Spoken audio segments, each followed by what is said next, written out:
Hi everyone, welcome to learn English everyday YouTube channel. தமிழ்ல இருக்கக்கூடிய எழுத்துக்களுக்கு இங்கிலீஷ்ல என்ன எழுத்துக்கள் வரும் அப்படின்னு சொல்லிட்டு தொடர்ச்சியா நம்ம பார்த்துட்டு இருக்கோம். இதுக்கு முன்னாடி தமிழ் உயிரெழுத்துக்களுக்கான இங்கிலீஷ் லெட்டர்ஸ் பார்த்தோம், காவரிசை பார்த்தோம். இன்னைக்கு வந்து சா சா. ஸோ இது ரெண்டு தான் பார்க்க போறோம். இந்த சா சா இது ரெண்டுக்குமே ஒரே எழுத்தை நம்ம மென்ஷன் பண்ணாலுமே அதோட நம்ம சொல்ற உச்சரிப்பு, அந்த படிக்கக்கூடிய உச்சரிப்பு தமிழ்லேயே டிஃப்ரெண்ட் ஆகும். சா அப்படின்னும் படிப்போம், சா அப்படின்னும் படிப்போம். எதுக்காக இந்த தமிழ் எழுத்துக்களோட இங்கிலீஷ்ல இருக்கக்கூடிய லெட்டர்ஸை நம்ம தெரிஞ்சுக்கணும் அப்படின்னா, உங்களுக்கு ரெண்டு விதமான பெனிஃபிட்ஸ் இருக்கு. ஒன்று வந்து நம்ம தமிழ்நாட்டில் இருக்கோம், நம்மளோட பெயர்கள் தமிழ்ல இருக்கும், அதே இங்கிலீஷ்ல எழுதுறதுக்கு உங்களுக்கு ஈஸியா எழுதுறதுக்கு தேவைப்படும் இந்த இங்கிலீஷ் லெட்டர்ஸ்.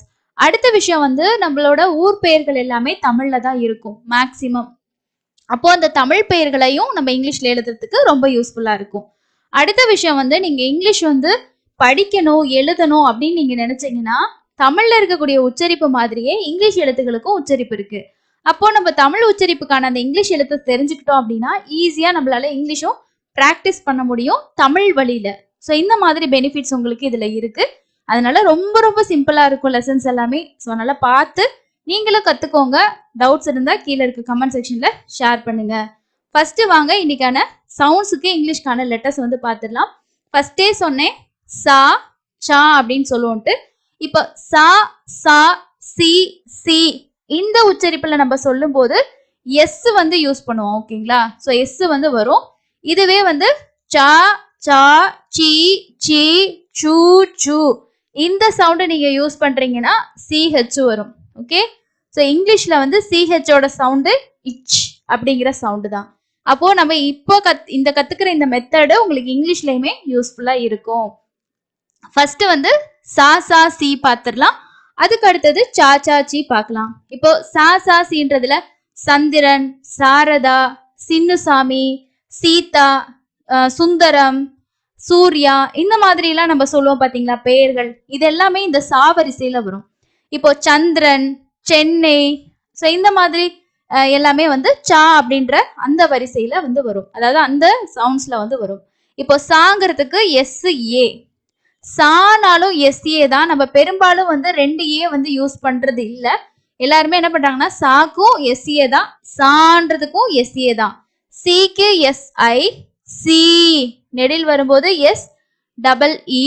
அதே மாதிரி சூங்கிறதுக்கு எஸ் யூ, அதே மாதிரி சூன்றதுக்கு எஸ் டபுள் ஓ தான் வரும். ஆனா நம்ம பெயர்கள் வந்து குறிப்பிட்டு எழுதும் போது எஸ் யூ அப்படிங்கிறத நம்ம பயன்படுத்துறோம். ஊன்ற உச்சரிப்புக்கு நம்ம ஃபர்ஸ்ட் வீடியோலே பார்த்தோம், ரெண்டு ஓவும் வருது. சில இடங்கள்ல இந்த யூ வந்து பயன்படுத்துறாங்க. அப்போ இஸ் கூட்டல் ஊ தான் சூ இல்லையா? அப்போ எஸ் டபுள் ஓ இல்லைன்னா எஸ் யூ. அடுத்தது சேங்கிறதுக்கு எஸ் இ, சே அப்படிங்கிறதுக்கும் எஸ் இ தான். சைங்கிறதுக்கு எஸ் ஏ ஐ, சைந்தவி. சில பேர் வந்து எஸ் ஐ கூட பயன்படுத்துறாங்க.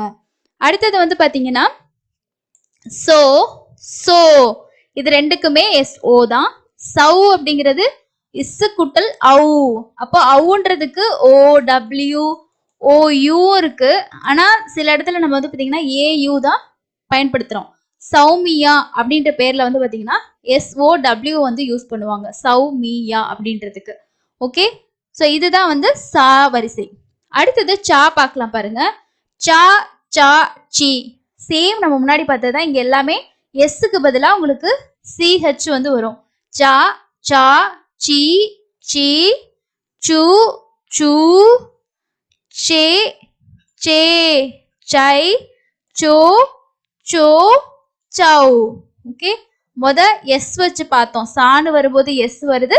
சான்ற உச்சரிப்பு நம்ம அந்த சான்ற சவுண்டுல சொல்லும் போது, உச்சரிப்புன்றதை விட சவுண்டுல சொல்லும் போது சிஹெச் வந்து நீங்க யூஸ் பண்ணணும். அதுக்கு அடுத்தது லாஸ்ட் எழுத்து பார்த்தீங்கன்னா சி. இஸ்ன்னு வந்துச்சுன்னா எஸ், இச்சுன்னு வந்துச்சுன்னா சிஹெச். இந்த சிஹெச்சோட இங்கிலீஷ்ல இருக்கக்கூடிய சவுண்ட் வந்து இச் அப்படிங்கிற சவுண்டு தான். எக்ஸாம்பிள் இங்கிலீஷே எடுத்துக்கிட்டீங்கன்னா இதை எப்படி படிப்போம்னா சேர், இச்சு ஏர், சேர். அதே மாதிரி இச்சு எயின், செயின்.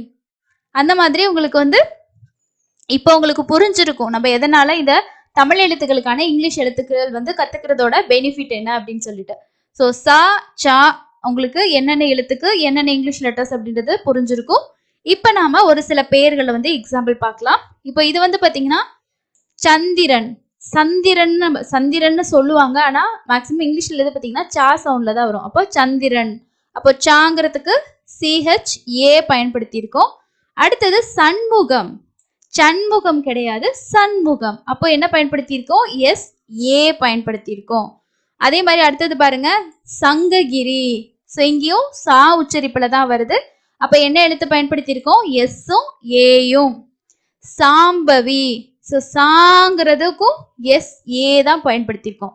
இப்போ எஸ் கூட்டல் தானே, அப்ப ஆங்கிறதுக்கு 2 A வருமானா சில பேர் பயன்படுத்துவாங்க. ஆனா மேக்சிமம் இடத்துல பாத்தீங்கன்னா SAயும் சான்ற உச்சரிப்புக்கு தான் நம்ம பயன்படுத்துறோம். அடுத்தது வந்து பாத்தீங்கன்னா சின்னுசாமி. இதே சின்னுசாமியை சின்னுசாமி அப்படின்னு சொன்னாங்கன்னா CHINN அப்படின்றது நம்ம பயன்படுத்தணும். சின்னுசாமி சி சவுண்ட் வந்துச்சுன்னா CSI வரும். இங்க பாத்தீங்கன்னா சான்ற சவுண்டுக்கு என்ன யூஸ் பண்ணிருக்கோம்? SA, சின்னு சாமி. அதே மாதிரி சிதம்பரம்.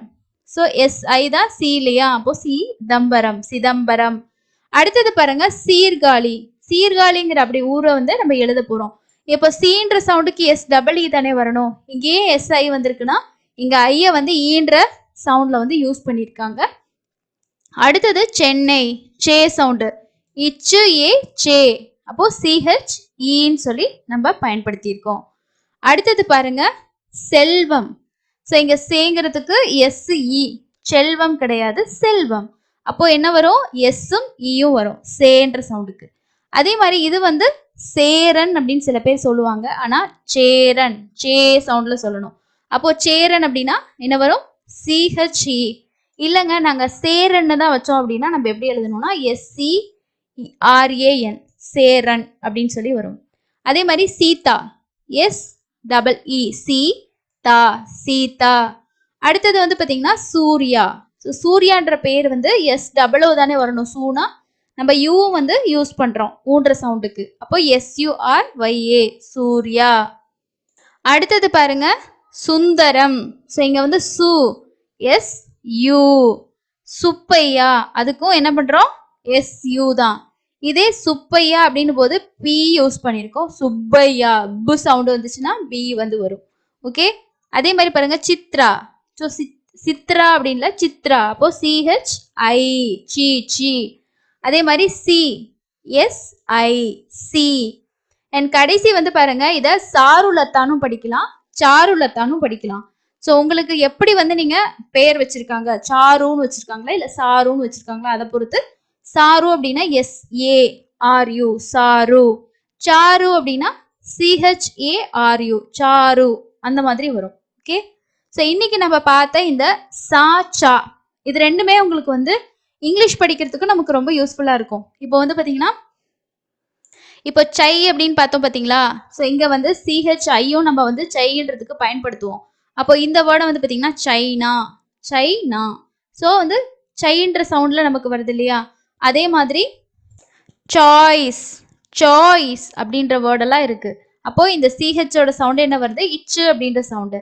இப்போ இஸ்ன்றதுக்கு வந்து பார்க்கும்போது நமக்கு SAன்றதுக்கு இங்கிலீஷ்ல வந்து இஸ் அப்படின்ற சவுண்டு தான் நம்ம சொல்லுவோம். ஓகேங்களா? ஸோ தமிழ் பெயர் எழுதும் போது இந்த சா சா வரிசை எழுத்துக்கள் இங்கிலீஷ்ல என்னென்ன எழுத்துக்கள் வரும்ன்றது உங்களுக்கு இந்த வீடியோல நல்லா கிளியரா புரிஞ்சிருக்கும்னு நினைக்கிறேன். இப்போ நம்ம எழுதின பெயர்கள் இருக்கு இல்லையா? ஸோ அதை நீங்க வந்து எழுத்து கூட்டி படிச்சு பாருங்க. அதே மாதிரி தான் நம்ம இங்கிலீஷ்ல படிக்க போறோம். தமிழ் எப்படி படிக்கிறோமோ அதே மாதிரி தான் இங்கிலீஷும் படிக்க போறோம். ரெண்டுலயும் எப்படி? தமிழ்ல வந்து என்ன சொல்லுவோம்? ஒவ்வொரு எழுத்துக்களோட சவுண்ட்ஸ்.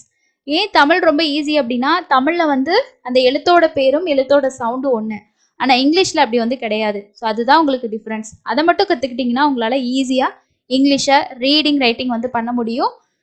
இதுக்கு எந்த ஏஜும் இருக்கணும், ஸோ இந்த வயசுல தான் படிக்கணும் அப்படின்றது கிடையாது. நீங்க என்ன வயசா இருந்தாலுமே உங்களோட இங்கிலீஷ் ரீடிங் ரைட்டிங்கை இம்ப்ரூவ் பண்ணணும்னு நினைச்சீங்கன்னா தாராளமா பண்ணிக்கலாம். அதுக்கு நிறைய வீடியோ நம்ம சேனல்ல கொடுத்துருக்கோம், பார்த்து செக் பண்ணி பாருங்க. ஸோ அடுத்த இன்னொரு யூஸ்ஃபுல்லான வீடியோல மீட் பண்ணுவோம். இதோட இன்னும் நிறைய லேட்டஸ்ட் இருக்கு தமிழ்ல, எல்லாமே நான் கண்டினியூவா வீடியோ ஷேர் பண்ணுவேன்.